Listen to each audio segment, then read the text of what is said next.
In this video, I'm going to show you how to move documents, downloads, desktop to another drive on Windows 11. This should be a quick process video. Now, without further ado, let's go ahead and jump straight into it.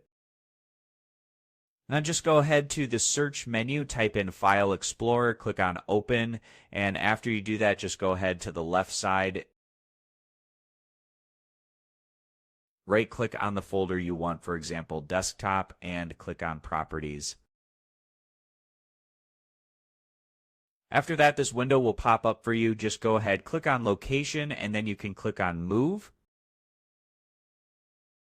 To move the document to another drive, you can move it to any folder you want, or you can go to the drive you want.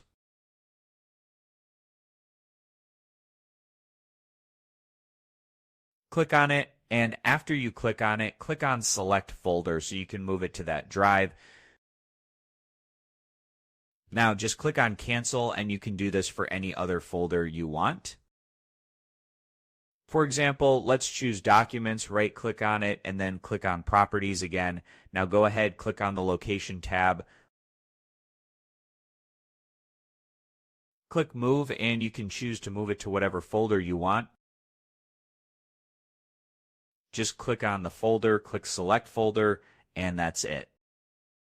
This was a quick process video. As always, thank you for watching.